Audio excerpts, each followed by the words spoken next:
আসসালামু আলাইকুম এভরিওয়ান, কেমন আছেন সবাই? আশা করি সবাই ভালো আছেন। আমি আলহামদুলিল্লাহ ভালো আছি। তো আজকে আমি যাব আমার ননদের বাড়িতে। তো ননদের বাড়িতে যাওয়ার পরে আমার সাথে যা হয়েছিল আসলে এটা বলার মতো না। তো কি হয়েছিল এটা দেখার জন্য ফুল ভিডিওটা দেখবেন আশা করি। তো চলেন ভিডিওটা শুরু করা যাক। তো আমরা ননদ বাসায় যাওয়ার জন্য আমরা বেরিয়ে পড়েছিলাম। আমরা 3 যা ছিলাম, আমার হাজবেন্ড ছিল, আমার ভাসুর ছিল, আমার ভাসুরের ছেলে ছিল। তো আমরা বাজারে নেমেছিলাম। বাজার থেকে আমরা দই, মিষ্টি, রসমালাই, ফল ফ্রুট এগুলো কিনতেছিলাম। তো এগুলো কেনাকাটার পরপরই আমরা আবার বেরিয়ে পড়ি। তো বেরিয়ে যাওয়ার পর আর আমার ননদের বাড়িটা অনেক বেশি দূর ছিল। তো রাস্তাটাও বেশি একটা ভালো ছিল না। বাট ওইখানের ওই জায়গাগুলো আমার কাছে অনেক বেশি অনেক বেশি ভালো লাগছে। তো অনেক সুন্দর আর কি।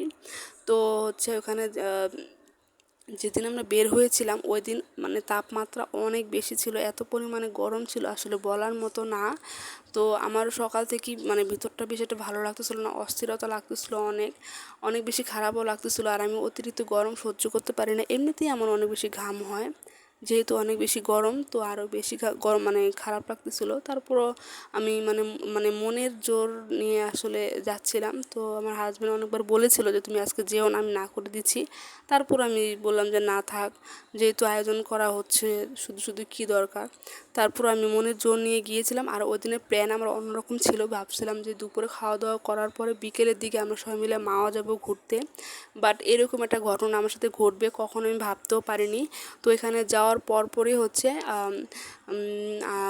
আমার এমনিতেই শরীর একটু কেমন লাগতেছিল। তো এখানে গেলাম। তো যাওয়ার পরে আমার ননদ গাছ থেকে জাম্বুরা পেড়েছিল।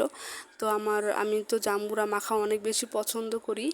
তো জাম্বুরা ভর্তা বানিয়ে দিয়েছিল। তো জাম্বুরা ভর্তা বানানোর পরে আমরা জাম্বুরা মাখা খাচ্ছিলাম। আর জাম্বুরা মাখাটা এত পরিমাণে মজা ছিল আসলে বলার মতো না। আমরা সবাই মিলে জাম্বুরা মাখা খেয়েছিলাম। তো এই পর্যন্ত সব কিছু ভালোই ছিল।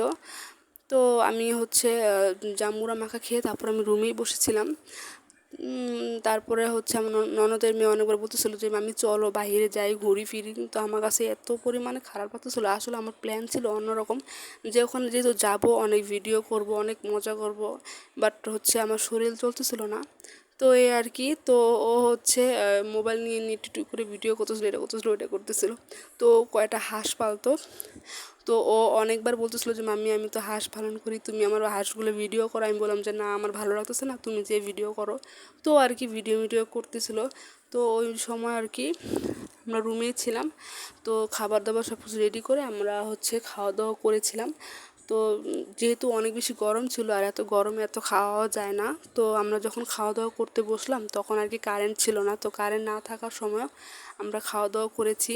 তো খাওয়া দাওয়া করা আমি বেশি খেতে পারিনি, এমনিতেই আমার অনেক বেশি খারাপ লাগতেছিলো। আর খাওয়া দাওয়া বেশি একটা করতে পারিনি। তো খাওয়া দাওয়া করার পরপরই যেহেতু কারেন্ট ছিল না, তো আমার হাজব্যান্ড শুয়েছিল রুমেই। তো আমি রুম থেকে একটু বের হয়েছিলাম, যেহেতু আমার অস্থির লাগতেছিল অনেক বেশি। তো রুম থেকে বের হওয়ার পর হুট করেই আমি সেন্সলেস হয়ে যাই। সেন্সলেস হয়ে একদম উঠানে, যেমন ওনাদের বাড়ির যে উঠানটা, ওইখানে আমি পড়ে গিয়েছিলাম। তো পড়ে যাওয়ার পরে গ্রামে, যেহেতু এটা গ্রাম, তো অনেক মানুষ একদম পুরো গ্রামের মানুষ চলে আসছে।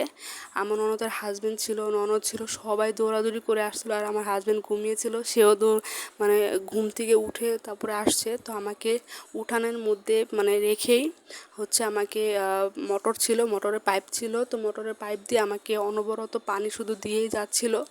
বাট আমার সেন্স আসতেছিলই না, এত পরিমাণে অবস্থা খারাপ হয়ে গিয়েছিল, সবাই খুব বেশি ভয় পেয়ে গিয়েছিল। তো আমার হাজব্যান্ডও অনেক বেশি ভয় পেয়ে গিয়েছিল। তো প্রায় 30 মিনিটের মতো আমার মাথায় পানি ঢালতেছিল। তো অনেকক্ষণ জ্ঞান ছিল না, জ্ঞান ছিল না বলতে আমার খুব কেমন একটা হচ্ছিল, পুরোপুরি জ্ঞান চলে গিয়েছিল। তো হসপিটালে নিয়ে যাবে এমন সময় আমার জ্ঞান আসে। তো এই আর কি। তো মাথায় পানি টানি দেওয়ার পরে আমি আসলে তখন আর ভিডিও করার কোনো মুডই ছিল না। তো জামা কাপড় সব কিছু ভিজে গিয়েছিলো। তো জামা কাপড় চেঞ্জ করে ননদের জামা কাপড় পরে তারপরে আমি ফ্রেশ হওয়ার পরে তো অনেক বেশি খারাপ লাগতেছিলো। তো এই আর কি। তারপর আমরা ওইখান থেকে বিকেলেই আমরা চলে আসি, যেহেতু আমাকে ডক্টরের কাছে নিয়ে যাওয়া লাগবে। তো ডক্টরের কাছে যাওয়ার পর আমি প্রেশারটা মাপিয়েছি। প্রেশারটা আমার অনেক বেশি হাই হয়ে গিয়েছিলো। আমার কিন্তু প্রেশার লো, বাট ওই দিন আমার প্রেশারটা হাই হয়ে গিয়েছিলো অতিরিক্ত গরমের কারণে। তো আপনারা কিন্তু অতিরিক্ত গরমে একটু সাবধানে থাকার চেষ্টা করবেন। আর আজকের ভিডিওটা কেমন লাগলো অবভিয়াসলি জানাবেন। আর আজকে আমার কথাগুলো হয়তো একটু ক্লিয়ার শোনা যাচ্ছে না, বাট আমি একটু চেষ্টা করেছি মানে ভয়েস দেওয়ার জন্য। আমি অনেক বেশি অসুস্থ, যার কারণে আমি ভালো করে কথাও বলতে পারতেছি না। আর আপনারা সবাই আমার জন্য বেশি বেশি করে দোয়া করবেন। তো আজকে এই পর্যন্তই। আসসালামু আলাইকুম।